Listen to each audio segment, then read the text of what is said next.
ክፍል 6 በአጠቃላይ የመቀለ ከተማ አሁን የያዘችው መልክ ልትይዝ የቻለችው በዛን ጊዜ በልዑል ራስ መንገሻ በተጣለ የመሰረት ድንጋይ ነው ብንል ከሐቅ የራቀ አይሆንም። የአይን ሕክምና በመቀለ መከፈት በ1955 ዓ.ም በዶክተር ኪሮስ ሙሉ ተከፍቶ አገልግሎት ይሰጥ ነበር። ህዝቡ አዲስ አበባ እየሄደ ይቸገር ነበር። ይህን የአይን ሕክምና ከተከፈተ በኋላ ግን ችግሩን በመጠኑም ቢሆን ለማቃለል አስችሏል። ሕክምናው ባህረ ነጋሽ የአይን ሕክምና ተብሎ ይጠራ ነበር። የዘመናዊ ቄራ መመስረት በማህበር የተመሰረተ ቄራ ነበር።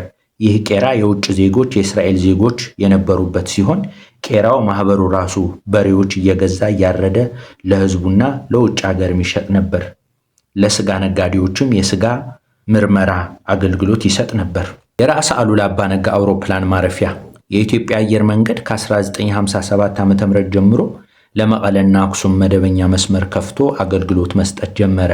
የአውሮፕላን ማረፊያ መጀመሪያ የተሰራው ገርገንበስ አሁን ያለበት ቦታ ነበር። በኋላ ሐሚዳ የሚባል ቦታ ከመቀለ በስተ ሰሜን የሚገኝ ሜዳ ነበር የተሰራው። ይህ ቦታ ለአውሮፕላን ማረፊያ አስቸጋሪ ስለነበር አሁን ወዳለበት ገርገንበስ በ1965 ዓ.ም ተቀይሮ እንዲሰራ ተደረገ። ምክንያቱም ያለ DC-3 የተባለ አውሮፕላን ሌላ ትልቅ አውሮፕላን ሊያሳርፍ አመቺ ስላልነበረ ነው። ልዑል ራስ መንገሻ በ1965 ዓ.ም ገርገንበስ በተባለ ቦታ የአሁኑ አውሮፕላን ማረፊያ ደረጃው የጠበቀ የአውሮፕላን ማረፊያ አሰሩ። ይህ የአውሮፕላን ማረፊያ DC-6 የተባለ ባለ 4 ሞተር ከባድ አውሮፕላን እንዲያርፍበት ተደርጎ ተሰራ። ይህ የአውሮፕላን ማረፊያ አንዳንድ አማካሪዎች አፄ ዮሐንስ አውሮፕላን ማረፊያ ተብሎ ይሰየም የሚል ሐሳብ አቅርበው ነበር። ይሁን እንጂ አስመራ አውሮፕላን ማረፊያ አፄ ዮሐንስ አራተኛ ተብሎ ይጠራ ስለነበረ ልዑል ራስ መንገሻ ይህንን አውሮፕላን ማረፊያ አሉላ አባ ነጋ አውሮፕላን ማረፊያ ተብሎ እንዲጠራ በማድረግ ስራው እንዲጀመር ተደረገ። የመናፈሻ ቦታዎች ለአንድ ከተማ አስፈላጊ ከሚባሉ ነገሮች መካከል ወሳኝ ናቸው። በመሆኑም በመቀለ ከተማ የተለያየ የመናፈሻ ስፍራዎች እንዲሰሩ ተደረገ። ከአፄ ዮሐንስ ቤተ መንግስት ፊት ለፊት ያለው መናፈሻ ደጀን በዚሁ ጊዜ የተሰራ ነው። ከሱ አለፍ ብሎም በአሁኑ ጊዜ ሐውዜን አደባባይ ተብሎ የሚጠራ ሮማናትና አብርሃ ካስትል የሚገኙ መናፈሻዎች በዚሁ ጊዜ የተሰሩ ነበሩ። ስፖርትን ለማስፋፋት የተሰራው ስራ ልዑል ራስ መንገሻ በስፖርት መስክ ያደረጉት እንቅስቃሴም አበረታች ስራ ሆኖ እናገኘዋለን። ብዙ አይነት የስፖርት እንቅስቃሴዎች እንዲጀመሩ ተደርጎ ነበር። እንቅስቃሴው የሚመሩ ኮሚቴዎች እንዲቋቋሙ ተደረገ። እነዚህ ኮሚቴዎች የትግራይ እግር ኳስ ፌዴሬሽን፣ የብስክሌት መምሪያ፣ የቴኒስ መምሪያ የሚባሉ ተመስርተው ነበር። እነዚህ የስፖርት እንቅስቃሴዎች ከፋይናንስ ምክንያት ብዙ እንቅፋቶች የገጠማቸው ቢሆንም ልዑል ራስ መንገሻና እሳቸው የሚያስተባብሩት ከህብረተሰቡ የተመሰረቱ ኮሚቴዎች ህዝቡ በየጊዜው ያጋጠሙ የነበሩ የገንዘብ እጥረት፣ ሌሎች እንቅፋቶች በመቋቋም የስፖርቱን እንቅስቃሴ እንዲጠናከር ይደረግ እንደነበር ሁኔታው በቅርብ የሚያውቁ የመቀለ ነዋሪዎች ይገልጻሉ። የእግር ኳስ ሜዳ ባሎኒም በዚሁ ጊዜ የተሰራ ነው። የመቀለ እግር ኳስ ቡድኖች የመጀመሪያዎቹ መሰቦ፣ እንደርታ፣ ታይድል የስፖርት ክለብ ነበሩ። የእነዚህ ስፖርት ክለብ አመሰራረት መምህር ተስፋዬ ወልደ ዮሐንስ የመሰቦ ስፖርት ክለብ አባል የነበሩ እንዲህ በማለት ይገልጻሉ። መጀመሪያ የተመሰረተው ስፖርት ክለብ መሰቦ ነበር። ሌሎቹም ቆይቶ ወደ እንደርታ ክለብ ተቀየረ። ቴሌ በኋላ ወደ ነጋዴዎች ክለብ ተቀየረ። መንገሻ ዮሐንስ ስፖርት ክለብ፣ ቄራ ስፖርት ክለብ የሚባሉ ነበሩ። በትግራይ ፌዴሬሽን የተቋቋመው ስፖርት ክለብ መሰቦ ስፖርት ክለብ ነው። እንደርታ ስፖርት ክለብ፣ ነጋዴው ስፖርት ክለብ፣ ወሬሳ ስፖርት ክለብ፣ ታይድል ስፖርት ክለብ ቆይተው ተመሰረቱ። በየዓመቱ በአጠቃላይ ግዛቱ ውድድር በማካሄድ ምርጥ ቡድኖች በአገር ደረጃ አዲስ አበባ በመሄድ ውድድር ይካሄድ ነበር። በምርጥ ቡድን በሀገር ደረጃ ይወዳደሩ የነበሩ የስፖርት ክለቦች በ1961 እና 62 ዓ.ም ታይድል ስፖርት ክለብ፣ በ1963-64 ዓ.ም እንደርታ ክለብ ነበሩ። ክለቦቹ 4 ጊዜ በተከታታይ ሻምፒዮን በመሆን ዋንጫ ተሸልመዋል። ስፖርተኞች ከመንግስት ሰራተኞች፣ ከነጋዴዎች፣ ተማሪዎች ነበሩ። በታይድል ስፖርት ክለብ የተወሰኑ ስፖርተኞች ብቻ በቋሚነት በክፍያ ይጫወቱ ከነበሩ በስተቀር የሚበዛው አማተር ተጫዋች ነበር። የሚበዛው ተማሪ ነበር። ተማሪ 12ኛ ክፍል ካጠናቀቀ በኋላ ከክለቡ በትምህርትና ሌላ ምክንያት ይለቃል። ሌሎች ተማሪዎች እንደ አዲስ ክለቡ ጋር ይቀላቀላሉ። ይህም ሆኖ ግን ስፖርት ክለቡ ውጤታማ ነበር። ክለቦቹ በእግር ኳስ፣ በእጅ ኳስ፣ በብስክሌት የታቀፉ ነበር። አንድ ጊዜ ትዝ ይለኛል በ1966 ዓ.ም አዲስ አበባ ለውድድር ሄደን ሜዳ ስንገባ ትግራይ ስፖርት ክለብ የሚል አርማ አንግተን ገባን። ይህ አዲስ ነገር ነበር። ከዛ በፊት ትግሬ በሚል እንጠራ ነበር። የአገሪቱ የፌዴሬሽኑ ኃላፊዎች ትግራይ ስፖርት ክለብ የሚል አናቅም አሉ። እኛ ደግሞ ትግራይ ስፖርት ክለብ የሚባል የማታውቁ ከሆነ አንጫወትም ብለን ከሜዳ ወጣን። ልዑል ራስ መንገሻ ያጋጠመንን ችግር እንዲያውቁት ተደረገ። እሳቸው አይዟችሁ ቀጥሉበት አሉን። ነገሩ አፄ ኃይለ ሥላሴ ጋር ደርሶ የፈለጉት አርማ ተጠቅመው ይጫወቱ ስላሉ ትግራይ ስፖርት ክለብ የሚል አርማ ይዘን ልንጫወት ችለናል። የዚህ ሐሳብ አመንጮች አቶ አራሜ ማሩና መምህር ቀለም ለገሰ የሚባሉ ስፖርተኞች ናቸው። በዚህ ምክንያት መምህር ቀለም ለገሰ ለ1 ዓመት ከክለቡ ታግደው ነበር። ሌላው የሐጎስ ቦዲ ስፖርተኛ ነው። የሰውየው አሰልጣኝ መምህር አራሜ ማሩ ነበሩ። ክብደት የማንሳት ስፖርት ነው ስልጠናው። መሬት ላይ ተኝቶ በላዩ ላይ ድንጋይ ተደርጎ በሞደሻ ይሰበር ነበር። ተሽከርካሪ በጥርሱ ይስብ ነበር። ሞተር ሳይክል ተኝቶ በላዩ ላይ ያሳልፍ ነበር። ይህንን ብቃት ለማሳየት ከኢትዮጵያ አልፎ በተለያዩ የአፍሪካ ሀገሮች ይንቀሳቀስም ነበር። ሌላው የብስክሌት ስፖርት ነው። ይህ ስፖርት ለምለም የተባለ ብስክሌተኛ ከአስመራ በአንድ ቀን መቀለ ገባ። አስመራ የብስክሌት ስፖርት ክለብ ነበር። መቀለ እንደገባ ልዑል ራስ መንገሻ ሸልመውት እሱ ስፖርት ክለብ እንዲያቋቁም ተደርጎ የብስክሌት ስፖርት ክለብ በዚሁ መሰረት ተቋቋመ። አባይ ርጋ ስካውት ተብሎ ይጠራ ነበር። 52 ተማሪዎች ነበርን። ስካውቱ 4 ፓትሮል ነበሩት። እነሱም ገርል ጋይድ፣ ጋዝል፣ ላዮንና ታይገር ይባሉ ነበር። በ1954 ዓ.ም ጎንደር ለጉብኝት ሄደን ነበር። በ1955 ዓ.ም ደግሞ አስመራ ሄደን። የጉዞ ዓላማ አገርን ለማወቅ ነው። የህዝቡ ባህልና ልምድ ለመቅሰም ተብሎ የሚደረግ ጉዞ ነበር። በየሳምንቱና በየወሩ በአካባቢያችን ያሉ ቦታዎችን በመጎብኘት የህዝቡ አኗኗር ለማወቅ ጉብኝት እናደርግ ነበር። ለምሳሌ ወደ አይናለም፣ ፈለግ ዳዕሮ፣ ሮማናት የተባሉ እንጎበኝ ነበር። በእነዚህ ቦታዎች የህዝቡ የልማት ስራዎች በማየት ለገበሬው የጉልበት ስራ እገዛ እናደርግ ነበር። ስካውቱ ጉዞ ሲጀምር መጀመሪያ አንድ ፓትሮል ቀድሞ እንዲሄድ ይደረጋል። ቀድሞ የሄደው ፓትሮል በሄደበት መንገድ በመሬት ላይና ምልክት ያደርጋል። እንጨት በመትከል የሄደበት አቅጣጫ አመላክቶ ይሄዳል። የወታደር አይነት ስልት እንጠቀም ነበር። የመጀመሪያ ደረጃ ሕክምና ትምህርት እንማርም ነበር። ጠንካራ ስካውት ነበር። ለምሳሌ የአክሱም ጽዮን ቤተክርስቲያን አዲሱ ህንፃ ተሰርቶ ለምረቃ አፄ ኃይለ ሥላሴ እንግሊዝ ንግስት ኤልሳቤት ለምርቃት በመጡበት ጊዜ እኛ ነው ኃላፊነት ወስደን የማስጌጥ ስራ የሰራ ነው ይላሉ መምህር ተስፋዬ ወልደ ዮሐንስ። ከስፖርት ውጭም ሌሎች ውድድሮች ይካሄዱ ነበር። የቁንጅና ውድድር ይካሄድ ነበር። በየጠቅላይ ግዛትና በሀገር ደረጃ ይካሄዱ በነበሩ ውድድሮች ትግራይ ወክለው ይሳተፉ ነበር። በመሆኑም ልዑል ራስ መንገሻ ስዩም በተሳተፉበትና በሰጡት ድጋፍ ምክንያት ትግራይ በተለይ እግር ኳስ በአጭር ጊዜ ውስጥ ከእኩዮቹ ጋር ከሸዋ ከሐረርና ከኤርትራ ተመድባም ነበር። ከስፖርት ውጭም ሌሎች ውድድሮች ይካሄዱ ነበር። የቁንጅና ውድድር ይካሄድ ነበር። በየጠቅላይ ግዛቶቹ በሀገር ደረጃ ይካሄዱ በነበሩ ውድድሮች ትግራይ ወክለው ይሳተፉ ነበር። በ1960 ዓ.ም የቁንጅና ውድድር ስፖርትን ለማበረታታት ተብሎ የተካሄደ ሆኖ በአስመራ፣ አዲስ አበባ፣ በወሎና ትግራይ ሰፊ እንቅስቃሴ ይደረግ ነበር። ውድድሩም ተካሂዶ ነበር። በእነዚህ ውድድሮች ትግራይ ተካፋይ በመሆን በስፖርት የነበራት ፋይናንስ ችግር ያቃለለ ውድድር እንደነበር በወቅቱ የተሳተፉ ሙያተኞች ይገልጻሉ። ከዚህም አልፎ ትግራይ በብዙ ሀገር አቀፍና ዓለም አቀፍ ውድድሮች ሻምፒዮን ሆናም ነበረ። በመሆኑም ልዑል ራስ መንገሻ ስዩም በተሳተፉበትና በሰጡት ድጋፍ ምክንያት ትግራይ በተለይ በእግር ኳስ በአጭር ጊዜ ውስጥ ከእኩዮቿ ልቃ ከሸዋ ከሐረርና ከኤርትራ ቀድማ ነበር። ባህልን ለማጠናከር የተደረገ ጥረት የህዝቡን ባህል ታቅቦ እንዲቆይና ለማሳደግ የተቀናጁ እንቅስቃሴዎች የተጀመሩ በዚሁ ጊዜ ነበር። እንደ መነሻ ለመጀመሪያ ጊዜ የባህል እንቅስቃሴ በአንደኛ ደረጃ ትምህርት ቤቶች ተጀምሮ ቀጥሎም በሁለተኛ ደረጃ ትምህርት ቤቶች እንዲዘልቅ ተደረገ። እስካሁን ያለው የትግራይ ባህል ማህበር የተመሰረተው በዛን ጊዜ ነበር። የትግራይ ባህል ማህበር በሁሉም የትግራይ አውራጃዎች የህዝቡን ባህል እንዲጠናከር ያደርግ ነበር። ይህ ጥናት ባህሉን ለማሳደግ ትልቅ ሚና ነበረው። በዚህም መሰረት የቲያትር ቡድን በየትምህርት ቤቶች፣ ቤተክርስቲያኖች ብቅ ብቅ ማለት ጀምረው ነበር።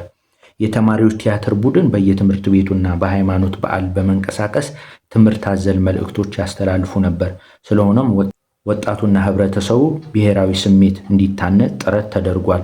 ሲኒማ አድዋ በጣሊያን ጊዜ የተሰራ ህንፃ ሲሆን ሲኒማን በማስፋፋት ትልቅ ሚና ነበረው።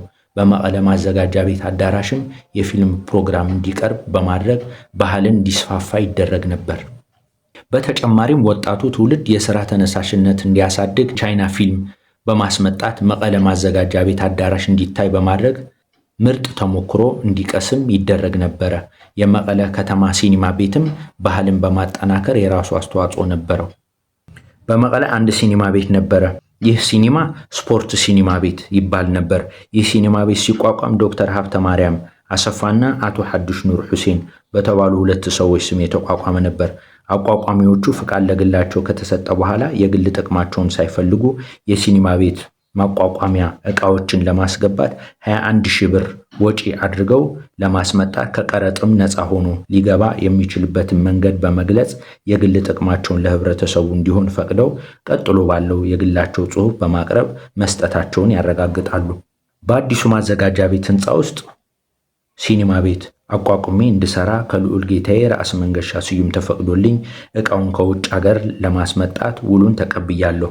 ነገር ግን ይህንን ትልቅ ስራ ለሀገሬ ጉዳይ ቢውል የበለጠ ጥቅም እንደማገኝበት ያህል ስለቆጠርኩት ይህንን የሲኒማ ፍቃድ ለትግራይ ጠቅላይ ግዛት ስፖርት ማስፋፊያ እንዲውል ፈቅጃለሁ ይላል።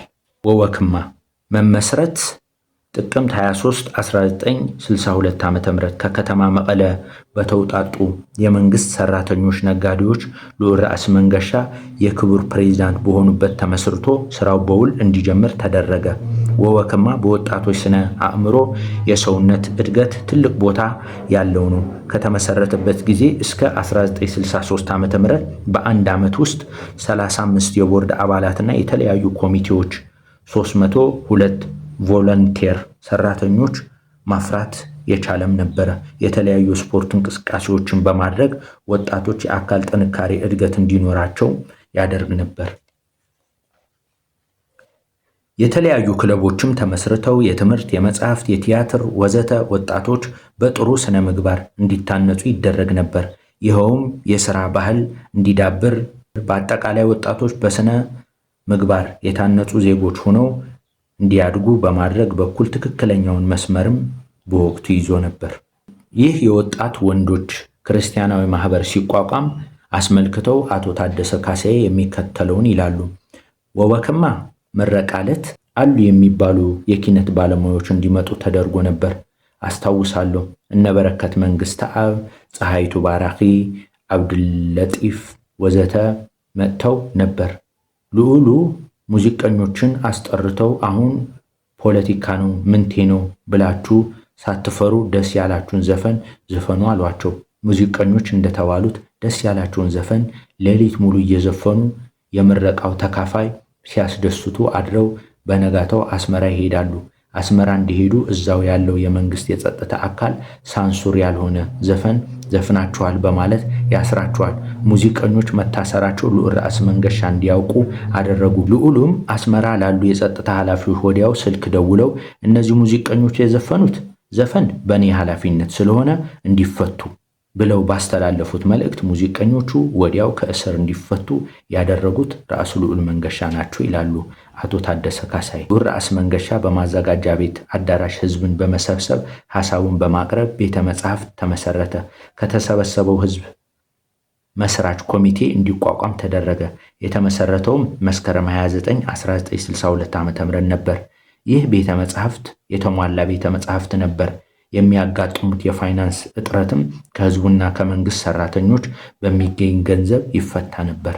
መስከረም 1963 ዓ.ም በልዑል ራስ መንገሻ አሳሳቢነት በልዕልት አይዳ ደስታ የክብር ፕሬዝዳንትነት የተመሰረተ የሴቶች በጎ አድራጎት ድርጅት የሚከተሉት ዓላማዎች ነበሩት።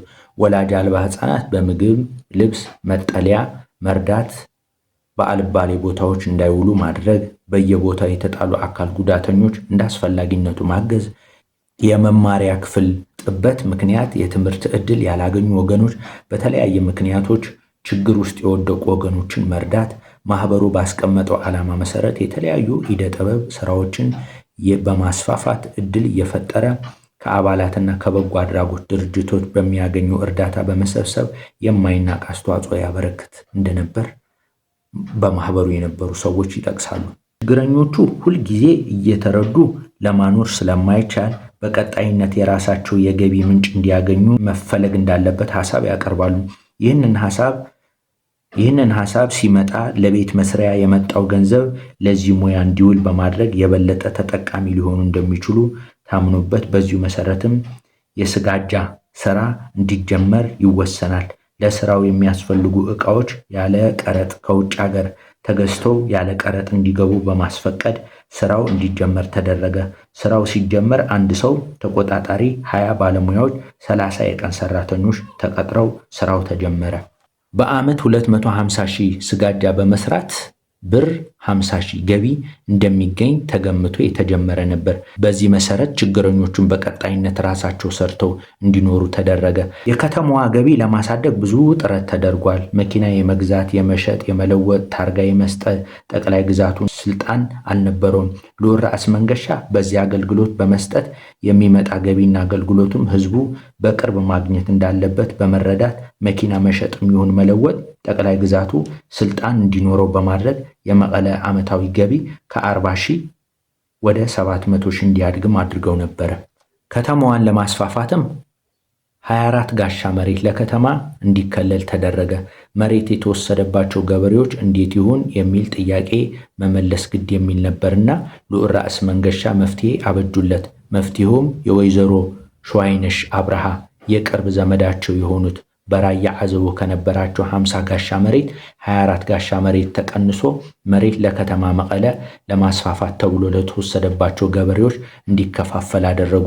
የመሬቱ አጠቃቀም በሚመለከትም የፈለገ ሰው እዛው ሄዶ መስፈር እንደሚችል፣ ካልፈለገም ባለበት ቦታ ሆኖ መሬቱ መጠቀም እንደሚችል የሚፈቅድ ነበር። በተጨማሪም ለመኖሪያ የሚሆን መሬት ይፈቀድላቸውም ነበር።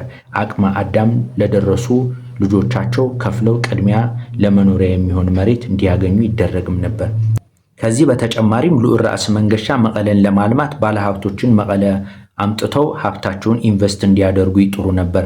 ባለሀብቶች በተለይ የትግራይ ተወላጆች መቀለ ትግራይን ለማልማት አስመራና አዲስ አበባ በመሄድ የባለሀብቶች ስብሰባ ተጠርተው መቀለ መጥተው ሀብታቸውን በማፍሰስ ለራሳቸው ተጠቅመው ህዝቡን እንዲጠቅሙ ጥሪ ያደርጉም ነበር። የባዘር ባለቤት በዚህ ጥረት መጥተው ትልቅ ህንፃ ከሰሩ ሰዎች አንዱ ናቸው።